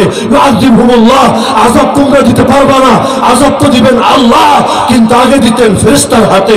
এখন তোমাদেরকে বেশি ভালোবাসেন, শ্রেষ্ঠ বানিয়েছেন, তাই এখন আযাব দিবেন তোমাদের হাতে। এক সময় জিবরিল, মিকাইল, ইসরাফিল, আজরাইলের হাতে দিতেন, এখন দিবেন আবু বকর, ওমর, ওসমান, আলী, খালিদ বিন ওয়ালিদের হাতে। হ্যাঁ, এখনো ফেরেশতা আসবে, যেমন বদরের ময়দান এসেছিল, তবে টিফিন কমান্ডের ভূমিকা আসবে না। টিফিন কমান্ডে থাকবো আমরা, আমাদের পেছনে থেকে লড়াই করবে ফেরেশতারা। যেমন নবী হাসান বিন সাবিতের ব্যাপারে দোয়া করেছিলেন, বুখারীর রিওয়ায়াত, আল্লাহুম্মা আইয়িদহু বিরূহিল কুদস, আয় আল্লাহ হাসান বিন সাবিতকে রূহুল কুদসের দ্বারা, জিবরাইলের দ্বারা সাহায্য করুন। কাজ করবে হাসান, সাহায্য করবে জিবরিল, তার মানে কমান্ডে থাকবো আমরা, সাহায্য করবে আসমানের ফেরেশতা। প্রত্যেকটা ময়দানে আল্লাহ তাআলা আসমানের ফেরেশতার দ্বারা সাহায্য করে, এমনকি বনের পশু পাখির দ্বারাও সাহায্য করে। এর হাজার হাজার নজির আছে, বলতে চাইলে রাখতে হবে, তো কথা ফুরাবে। তো বলছিলাম, ইসলামের হেফাজতের জন্য এগিয়ে আসতে হবে। যে আসবে আল্লাহ তারেও হেফাজত করবে, যে আসবে না আল্লাহ তার কোনো দায়িত্ব নেবেন না। রোহিঙ্গা একটা জাতি, আফগানি একটা জাতি, দুই জাতি সমান? দুই জাতি সমান? সম্মানিত কোন জাতি? যাদেরকে আমেরিকা স্বীকৃতি দেয়, দুনিয়ার খোদা সেজে আছে যে আমেরিকা, যুগের হবল যে আমেরিকা, সাপের মাথা যে আমেরিকা, সেই আমেরিকাও জাগরে ডরায়। এমনকি 19 বছর আগে বলেছিল জঙ্গি, এখন কয় সরি থুক্কু, এরা জঙ্গি না, এরা ভালো মানুষ, এরা সশস্ত্র স্বাধীনতাকামী বিপ্লবী। তখন ছিল জঙ্গি, মাইর খাইয়া, মাইরের উপর নাকি ওষুধ নাই, খেলার নাম নাকি বাবাজি। এখন এসে বলে যে না, এরা স্বাধীনতাকামী। কি রে, স্বাধীনতাকামীর লগে তাইলে লড়লি কে? এবার তাইলে তুই শিক্ষা নে। তো বলছিলাম, এটাও একটা জাতি, ওইটাও একটা জাতি, দুই জাতি সমান? আফগানের মধ্যে প্রথম এসেছিল ব্রিটিশরা, নাকানি চুবানি খেয়ে ভেগেছে। এরপর আসলো সোভিয়েত ইউনিয়ন, আসার পর 9 বছর লড়াই করলো, 1980 থেকে 1989। 1989-তে কোন রকম একটা চুক্তি, এরকম চুক্তি আমেরিকা করেছে, ও নাম কাওয়াস্তে একটা চুক্তি করে তাড়াতাড়ি ভাগলো। কিন্তু এমন পচা পচেছে, এর 2-3 বছরের মাথায় 91-92-এর দিকে সোভিয়েত ইউনিয়ন ভেঙে টুকরা টুকরা হয়ে গেল। পৃথিবীর মানচিত্র থেকে সোভিয়েত ইউনিয়ন নামটাই হারায় গেল। এখনকার মানচিত্র বা গ্লোবের মধ্যে আছে নাকি সোভিয়েত ইউনিয়ন? রাশিয়া আছে, সোভিয়েত ইউনিয়ন কোথায়? ভেঙে কত টুকরা হয়েছে আল্লাহ ভালো জানে। 9/11-এর পরে আমেরিকা আসলো আস্তে আস্তে, এসে কি হুঙ্কার, 3 দিনের মধ্যে ওদের নেতা মোল্লা ওমর ওয়াশিংটনে হাজির করব, 3 সপ্তাহের মধ্যে ওদের ইসলামের পতাকায় লাথি মেরে ফেলে দিয়ে গণতন্ত্র আর পুঁজিবাদের পতাকারে উড়াবো। আল্লাহ কি কুদরত, কি এর 3 দিন আর 3 সপ্তাহ, 3 বছরও না, 19 বছরও পারলো না। কয় সরকার চেঞ্জ হলো, বুশ গেল, ওবামা এলো, ট্রাম্পও এলো, পাগলা ট্রাম্পও চলে গেল, এখন আবার জো বাইডেন আইলো, এতগুলো কেউই কাম করতে পারলো না, সবার কপালে শুধু লাঞ্ছনাই জুটলো। এমনকি এই যুদ্ধে এত বেশি ক্ষতিগ্রস্ত হলো, ওদের কত ব্যাংক যে দেউলিয়া হয়েছে খবর নাই, কত মিলিয়ন মিলিয়ন ডলার যে ঋণ হয়ে আছে এর কোনো হিসাবই নেই। এমনকি এখন নতুন করে আবার শখ জেগেছে। গত বছর 2020-এর 29 ফেব্রুয়ারি কাতারের দোহায় চুক্তিপত্র স্বাক্ষর করলো, আমরা আর যুদ্ধ করুম না, আমরা 2021-এর মে মাসের মধ্যে সব সৈন্যরা ভাগায় লয়ে যাব। অনেকগুলো নিয়ে গেল, 1400 বাকি ছিল ওদের, আর নেতর অন্যান্য রাষ্ট্রের তাদের কিছু কিছু আছে। আবার বন্দি বিনিময় চালু করে দিল, ট্রাম্প বেচারা তার জামানায় 5000 বন্দিকে মুক্তি করে দিল। এরপর জো বাইডেন ক্ষমতায় আসার আবার শখ জাগলো না রে, অনেকে খেললো, আমি চান্স পাইলাম না, আমি একটু ব্যাটিং করি। এখন বেচারা পাগলা 3 দিন আগে সিরিয়ার মধ্যে যুদ্ধ শুরু করে দিয়েছে, এক হামলা চালিয়েছে, 17 জন মুসলমানকে শহীদ করে দিয়েছে। আবার আফগানিদেরকে হুমকি ধমকি দিচ্ছে, ভাবসাব ভালো না। ওরাও বলেছে ঠিক আছে ভাতিজা, হও, সমস্যা নেই।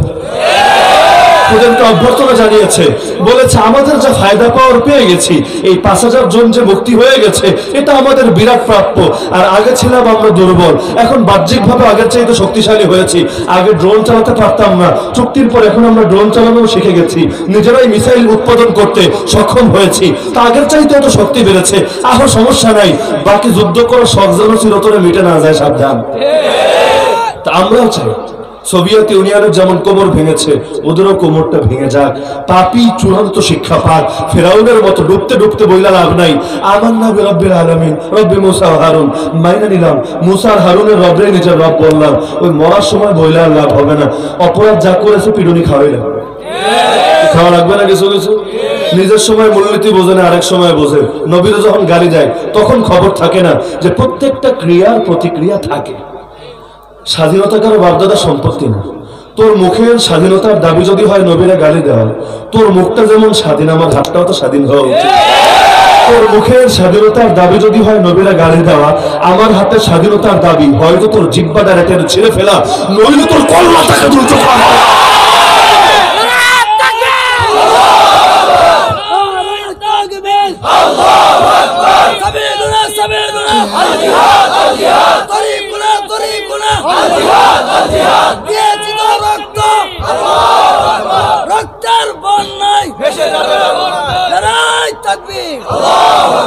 স্বাধীনতা একজন ভোগ করবে কেন?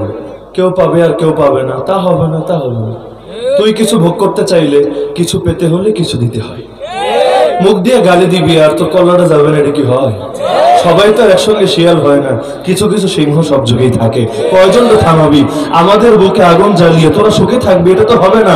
আমাদের ফিলিস্তিন পোড়ালি কেন? ইরাকে আগুন জ্বালালি কেন? মালি সোমালিয়া পুড়িয়ে ছারখার করলি কেন?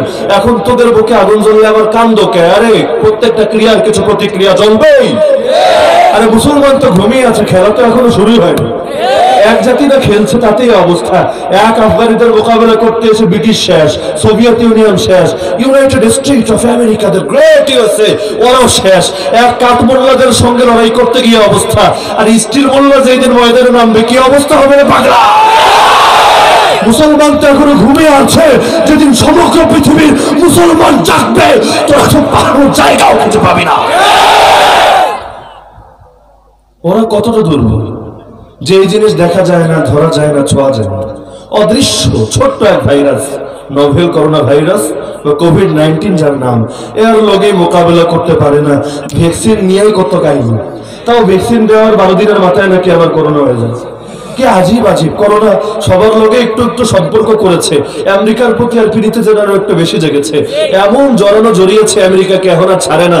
তোমাকে কতকাল পর বুকে পেয়েছি, এই আলিঙ্গন কি আর ছাড়া যায়? আমেরিকার আগেও বহুবার বহু ক্ষতি হয়েছে অর্থনৈতিক, এবার এমন এক ছবল দিয়েছে অর্থনৈতিক মেরুদণ্ড ভেঙে যায় আর যায়। আরে যারা ছোট্ট ওরা ময়দানে আসে বাঁচার জন্য, মুসলমান ময়দানে যায় মরার জন্য। মুসলমান মরে ডরায় না। মুসলমানদের যদি এসে ডর দেয় তোরে মাইরে লাইব, তোর মৃত্যুদণ্ডের ফয়সলা দেখাইছে, হেসে দেয় মিডিয়া। অবাক, কি এরা হাসে কেন? মাথা খারাপ নাকি? সব দিয়ে আবার এক লগে হাসে। একটা হাসলেও কথা ছিল। আরে বস্তুবাদী আর জড়বাদী পাগলারা, তোরা বুঝবি কেন মুসলমান হাসে কেন? এই হাসি তো বিজয়ের হাসি, এই হাসি শাহাদাতের সুসংবাদ পাওয়ার হাসি, এই হাসি জান্নাতের সবুজ পাখি হতে পারে সার্টিফিকেটের হাসি, এই হাসি রবের সঙ্গে মিলিত হওয়ার আনন্দের হাসি। পৃথিবীর পাগলরা কি বুঝবে এই হাসির রহস্য? আরে বুঝবে নাকি? সাহাবীরা শহীদ হতেন আর চিৎকার করে বলতেন ফুজতু বিল কাবা, কাবার রবের কসম আমি তো কামিয়াব হয়েছি। মান সাআলাল্লাহ আশ-শাহাদাতা বিসিদকিন বাল্লাগাহুল্লাহু মানাজিল আশ-শুহাদা ওয়া ইন মাতা আলা ফিরাশি। মুসলমান মৃত্যুকে জয় করতে জানে। মুসলমান প্রকৃত মুসলমান আল্লাহর কাছে শাহাদাত চায়। আর নবী বলেন যে প্রকৃত অর্থে শাহাদাত চায় আল্লাহ তার শহীদের মর্যাদা দিয়েই দেয়, এমনকি বিছানায় মরলেও শহীদের র্যাঙ্ক পেয়ে যায়। যদিও আমরা সেই জাতি যারা শাহাদাতের দোয়া করতে ডরাই, ডরাই না, নিজেরা তো করি না। কোনো হুজুর যদি করে আমিনও করি না। দোয়া তো করবো হুজুর, আপত্তি নাই, লাইগা গেলে কি হইব বুঝেন?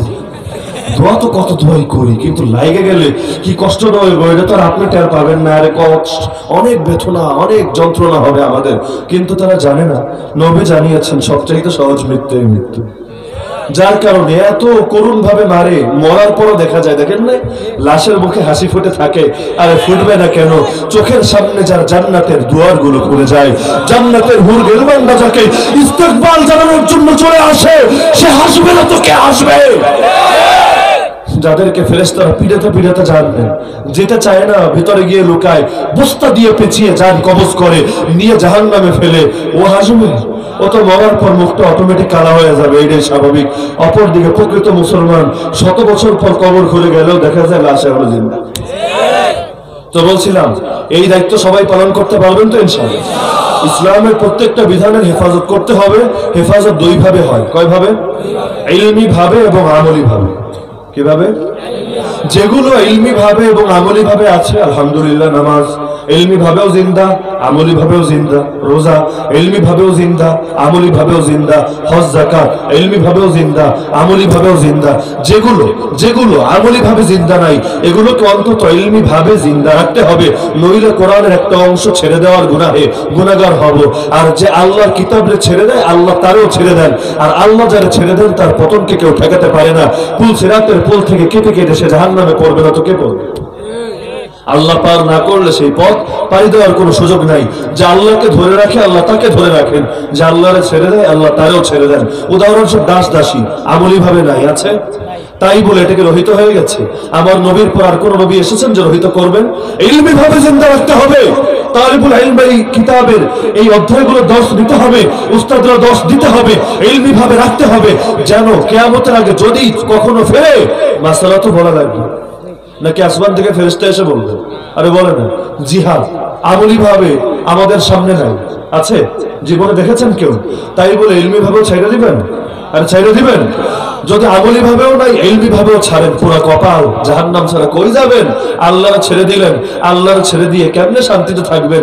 অন্তত একভাবে যদি ধরে রাখেন, তাও তো বলতে পারবেন আল্লাহ চেষ্টায় কমতি ছিল না, নিয়তেও গরমিল ছিল না। তুমি বলেছিলে ওয়াইদু লাহুম মাস্তাতাতুম মিন কুওয়া, সাধ্যমতো প্রস্তুতি গ্রহণ করতে। আমার প্রস্তুতির কমতি ছিল না, বা সুযোগ পাই না, ক্ষমা করে দাও। কিন্তু চেষ্টা না থাকলে পারবেন নাকি এটা? তো বলেছিলাম দুইটা আহ্বান জানাবো, সময় অনেক হয়ে গেছে। একটার কথা বললাম, দ্বিতীয়টা শুধু শিরোনাম বলবো, বাকি আলোচনা আল্লাহ চাইলে ভবিষ্যতে কখনো হবে। সেটা হলো, প্রথমটা বললাম ইসলাম হেফাজতের দায়িত্ব। নিয়েছেন তো সবাই? সবাই নিয়েছেন তো নাকি? এটা শুধু হুজুরের দায়িত্ব না ভাই। জান্নাত জাহান্নাম আপনার সামনেও আমার সামনে, কবর জগৎ, কবরের 3 প্রশ্ন, কিয়ামতের 5 প্রশ্ন, পুল সিরাত, মিজান, সবার সামনে সবাইকে এই ধাপগুলো পার দিতে হবে। এটা ভাবার কারণে এগুলো হুজুরের দায়িত্ব, হুজুর একা জান্নাতে গেলেই চলবে। হ্যাঁ, যদি জাহান্নামে যেতে কেউ স্বেচ্ছায় রাজি থাকেন, সে বলেন আমি দায়িত্ব নিব না। কিন্তু যদি বলেন না, নবীর উম্মত জান্নাতে যেতে চাই, নবীর দ্বীন হেফাজতের দায়িত্ব নিতে বদর আর উহুদে শুধু ওলামা সাহাবী যারা ছিলেন তারা যেতেন, নাকি বেদুন সাহাবীরাও যেতেন, ছোট ছোট বালক সাহাবীরাও যেতেন? তাহলে এই দায়িত্ব সবার। ইসলামের দায়িত্ব নিতে রাজি আছেন তো ইনশাআল্লাহ? এই কথা বইলা লাভ নাই। আল্লাহর দিন আল্লাহ হেফাজত করবো, আল্লাহর দিন আল্লাহ হেফাজত করবো, তোর দরকার কি? তুই বইলে যা। আমার বউরে গালি দিলে তখন তো কন্যার ওরে গালি দিছে, আমার কি? এটা বুঝবো তখন কোন? আপনার মায়ের কাপড় ধরে টানা হেঁচড়া করলে তখন বলেন মায়ের জিনিস মায়ে বুঝবো, আমি না গোলাবো কেন বলেন? কিন্তু নবীরা গালি দিলে তখন তো ঠিকই কর, আল্লাহ বাঁচাইবো নবীর ইজ্জত, বলে না? আরে বলে না? নবীর ইজ্জত শুধু তারাই নষ্ট করে না যারা নবীকে গালি দেয়, বরং সেই সকল ভণ্ডরাও নবীর ইজ্জত নষ্ট করে যারা নিজেদেরকে নবীর আশিক পরিচয় দিয়ে সমাজে নবীর অবমাননাকর মেসেজগুলো পৌঁছে দেয়। এই দেওয়ানবাগে মরেছে, আল্লাহ তাআলা তাকে তার শাস্তি বুঝিয়ে দিবে। কিন্তু সে তার জীবনে নবীর যে পরিমাণ অবমাননা করেছে, ফ্রান্স ওই পরিমাণ অবমাননা করেনি। আরেক জালেম কয়েকদিন আগে কবিতা বলেছে, শুনেছেন হয়তো আপনারা, আল্লাহর ধন রাসূলরে দিয়ে আল্লাহ গেল গায়েব হইয়া, রাসূলের ধন খাজারে দিয়া রাসূল গেল গায়েব হইয়া। খাজা এখন শুয়ে আছে আজমিরে, খাজার দরবার থেকে কেউ নাকি খালি হাতে ফেরেন, খালি হাতে ফেরেন, আমাকে জুতা হারায় যদি খালি পায়ে ফেরেন, খালি পকেটে ফেরেন, এটার কথা তো আর কয় নাই, খালি হাতে আর কি ফেরেন। তো এই যে জালেম গুলা প্রথমে আল্লাহর দায়িত্ব বুঝাই দিল নবী, নবীর দায়িত্ব বুঝাই দিল আবার খাজারে। তাইলে অর্থ কি? আল্লাহর পর নবী হয়েছেন আল্লাহ, তারপর খাজা হয়েছেন আল্লাহ।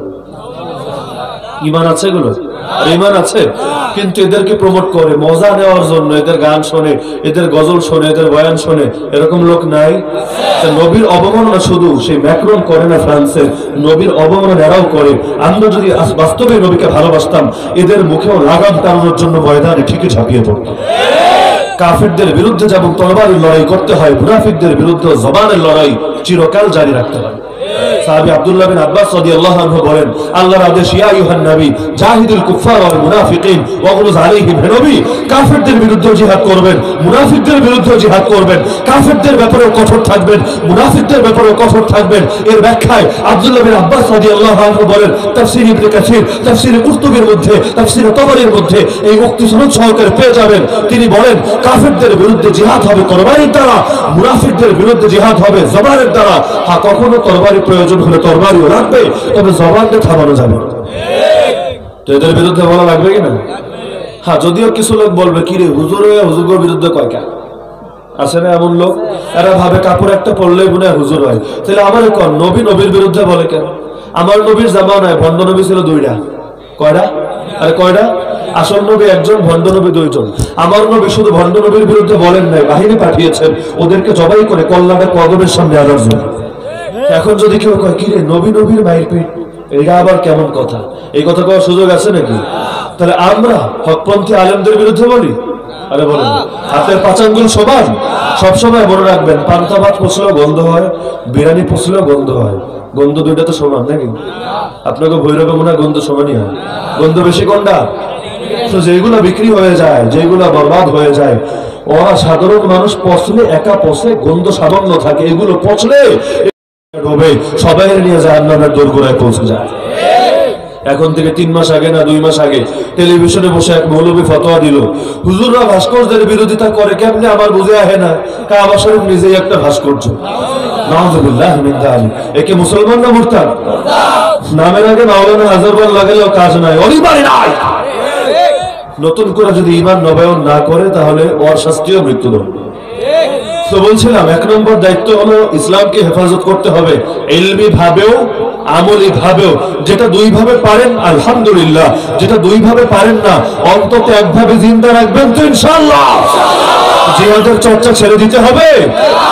ছেড়ে তো দিছেন।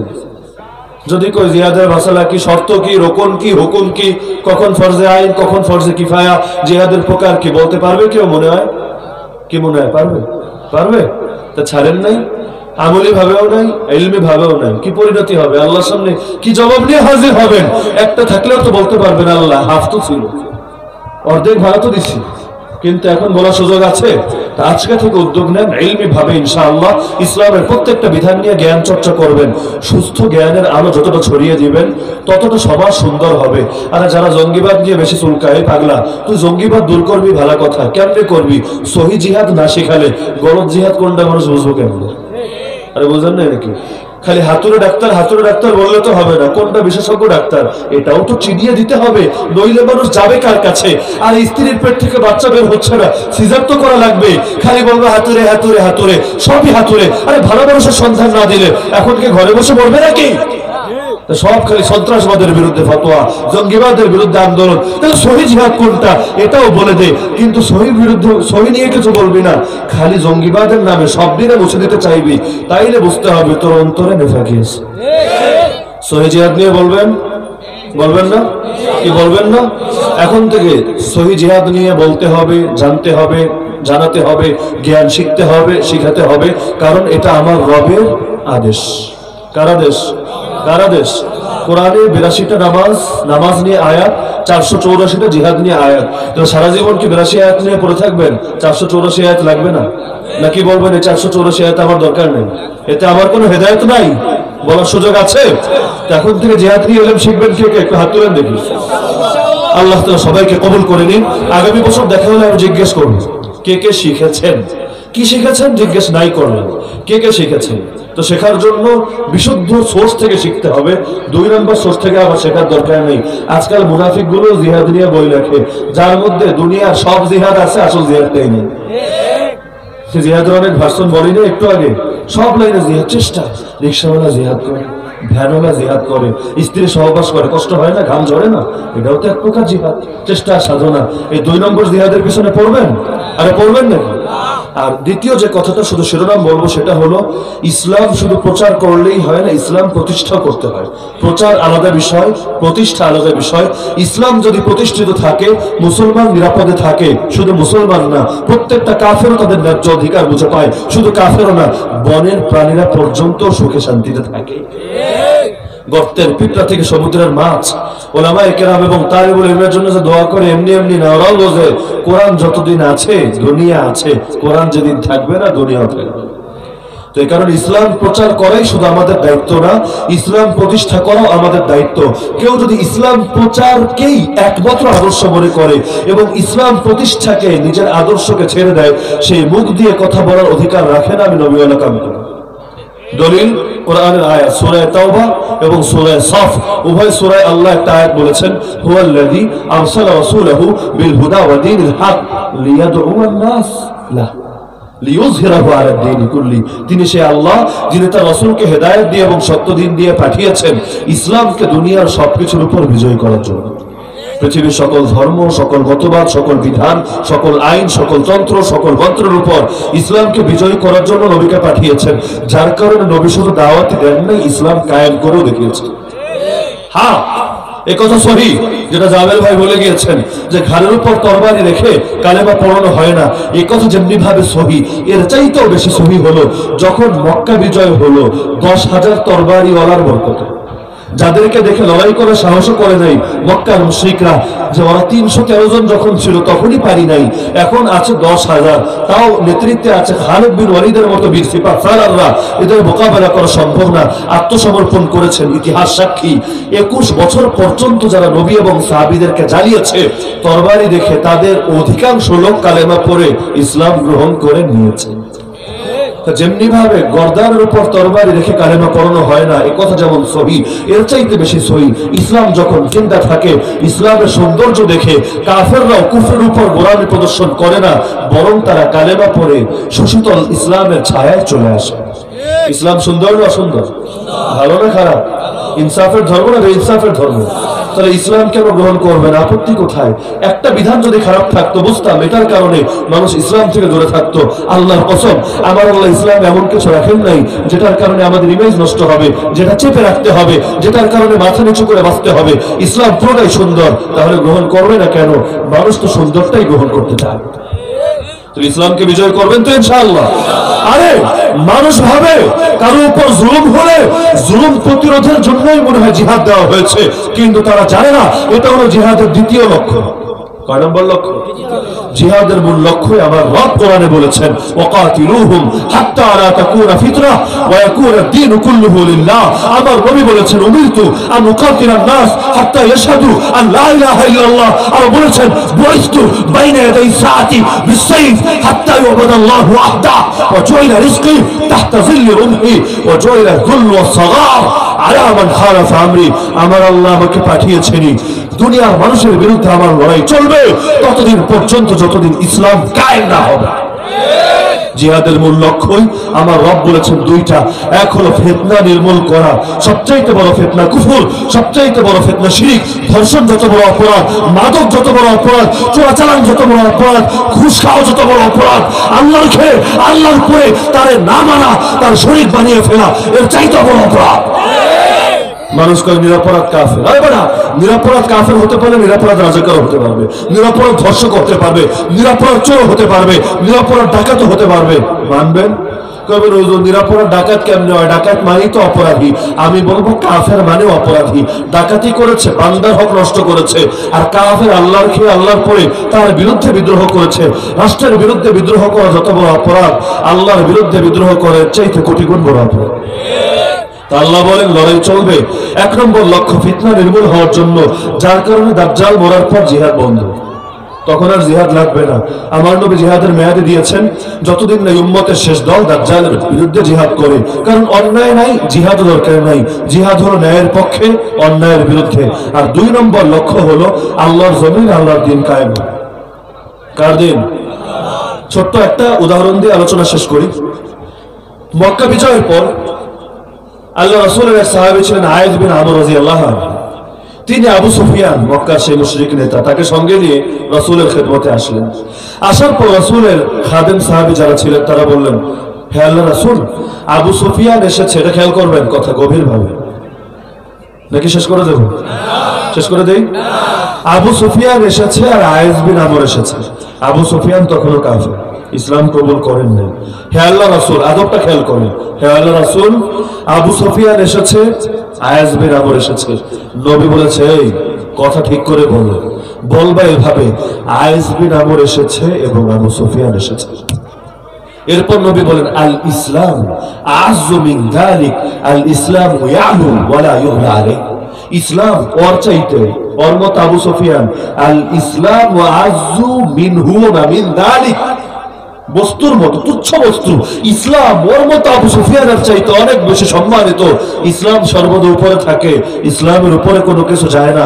নাম বলার সময় মুসলমানের নাম আগে বলো, সর্দার হয়েছে তো কি, ও তো একটা কাফের, ওর নাম পরে বলো। তো নাম বলার ক্ষেত্রেও খেয়াল করেন, সুনান বাইহাকির হাদিস, নাম বলার ক্ষেত্রেও নবী আদব রিয়ায়াত করলেন কি, যে মুসলমানের নাম উপরে, কাফেরের নাম নিচে, মুসলমানের নাম আগে, কাফেরের নাম পরে। এখন বলেন, নবীকে এটা পছন্দ করবেন? জমিনে কুফর থাকবে উপরে, ইসলাম থাকবে নিচে। রাষ্ট্র চলবে সেকুলারিজমের আলোকে, ধর্ম নিরপেক্ষতাবাদ নামক কুফরের আলোকে, আর ইসলাম থাকবে তার অধীনে, মসজিদে, মাদ্রাসায়, মাহফিলে, মার্কাজে আর খানকায়। আল্লাহর নবী এটা সন্তুষ্ট? আরে বলে না, বরং ইসলাম থাকবে সবার সবার, নাকি কারো সঙ্গে মিলেমিশে? আমার আল্লাহর তাওহীদের সঙ্গে মানতে হয় না শিরকের সঙ্গে? আরে বলে না, তাওহীদের সাথে না শিরকের সাথে? ইসলাম আরেকজনের লগে, কুফরের লগে কাঁধে কাঁধ মিলে চলবে। ইসলাম থাকবে সবার উপরে, কারণ আল্লাহর নিকট একমাত্র গ্রহণযোগ্য দ্বীনের নাম ইসলাম। এটা বলার সুযোগ নাই ইসলাম অন্যান্য ধর্মের মতো একটা ধর্ম। বরং বলতে হবে, যদি তুমি আসলেই মুসলমান হও, যদি আসলেই কোরআনের উপর ঈমান থাকে, ইসলাম একমাত্র ধর্ম, বাকিগুলো সব অধর্ম। একমাত্র মুসলমান জান্নাতে যাবে, জান্নাত সাম্প্রদায়িক জায়গা, সব কাফের জাহান্নামে যাবে, জাহান্নাম অসাম্প্রদায়িক জায়গা। বলতে রাজি আছেন তো? দলিল সূরা আলে ইমরান আয়াত নম্বর 19, আয়াত নম্বর 28, সূরাতুল মাইদা আয়াত নম্বর 3। লম্বা আলোচনায় যাব না, নিজেরা দেখেন। তো নামের ব্যাপারে আদব দেখেছেন? আরে দেখেছেন? যদিও বড় দুঃখের বিষয়, আজকাল মাহফিলের পোস্টারে এই জাতীয় আদব থাকে না। অনেক সময় কাফেরের নামও দেখা যায় দু এক জায়গায়, যায় না? আবার কোথাও দেখা যায় গায়রে আলেমের নাম আলেমের উপরে, যায় না? আরে যায় কি না? গায়রে আলেমের নাম আলেমের উপরে, অথচ আল্লাহর কাছে দাম বেশি কার? দাম বেশি কার? এটার নাম আদব নাকি? ইসলামের সম্মেলনে যদি আদব না থাকে, আদব শিখবে কার থেকে মানুষ? আল্লাহ রাসূলের জামানায় ছোট ছোট সাহাবী ছিলেন না? আরে ছিলেন না? আব্দুল্লাহ বিন ওমর পিচ্চি, আব্দুল্লাহ বিন আব্বাস পিচ্চি। আবার সেই জামানায় আব্দুল্লাহ বিন উবাই ইবনে সালুল মুরব্বিরা ছিল না? যে মুনাফিক সর্দার, সবার চোখে তো মুসলমান, রাসূল না জানে, আল্লাহ ওহীর দ্বারা জানিয়েছে, নিফাক তো দেখা যায় না। তাইলে শুধু বাহ্যিক বড় দেখেই করে বড় বানানো যায়? বলেন তো, আব্দুল্লাহ বিন আব্বাস বড় না মুনাফিক সর্দার আব্দুল্লাহ বিন উবাই বড়? তাহলে আদবের ক্ষেত্রে নবী এই রিয়ায়াতগুলো করেছেন। যদি আপনি না করেন নবীর আদর্শ নিতে, তাহলে ইসলামকে শুধু প্রচার করলে হবে? প্রচার করলে হবে? নবী মক্কায় ইসলাম প্রচার করেছেন, কয়জন মুসলমান হয়েছেন? একই নবী যখন মক্কায় ইসলাম প্রতিষ্ঠা করেছেন, এর চাইতে কয়েক হাজার গুণ বেশি লোক, শুধু মক্কার লোক না, তায়েফের লোক, যারা তার গায়ে পাথর মেরেছিল, আশপাশের জনপদের লোক, এমনকি 8ম হিজরির পর 9ম আর 10ম হিজরি ওলামায়ে কেরাম জানেন যে অফ এসেছে, বাহিনী, প্রতিনিধি দল শুরু এসেছে। সবাই আইসা বলে, নবী তোমার মাইনা নিলাম, কালেমা পড়ে নিলাম, তোমার বিজয় কেউ ঠেকাতে পারবে না। ইসলাম প্রচার করলে দায়িত্ব শেষ। নবীওয়ালা কাজ শুধু ইসলাম প্রচার করা? আমার আল্লাহ বলেছেন, নবীকে পাঠিয়েছি ইসলামকে বিজয়ী করে জন্য, প্রতিষ্ঠা করার জন্য। ওয়ালাউ কারিহাল কাফিরুন ওয়ালাউ কারিহাল মুশরিকুন। যদিও ইসরায়েল না চায়, আমেরিকা না চায়, ভারত না চায়, চীন না চায়, এবং ওদের সাঙ্গপাঙ্গ নেটো না চায়, তারপর বিজয়ী হবে একমাত্র কি? ওরা যতই নিজেদের মুখের ফুৎকার ইসলামকে নিভিয়ে দিতে চায়, ইনশাআল্লাহ ইসলাম বিজয়ী হবে। দুদিন আগে বা দুদিন পরে, আমাকে নিয়ে অথবা আমাকে ছাড়া, কিন্তু বিজয় হবে ইনশাআল্লাহ। এটা ভাবার কারণ নেই কথাগুলো শুধু আমার কথা, এই কথা কোরআনের কথা, এই কথা প্রত্যেকটা মুমিনের দিনের কথা। যার কারণে ওদের মনে মনে শোক নেওয়ার কারণ নাই যে যারা এই কথাগুলো বলে ওদের মেরে দিলেই বোধহয় ইসলামের বিজয় থেমে যাবে। আরে কয়জন মারবি?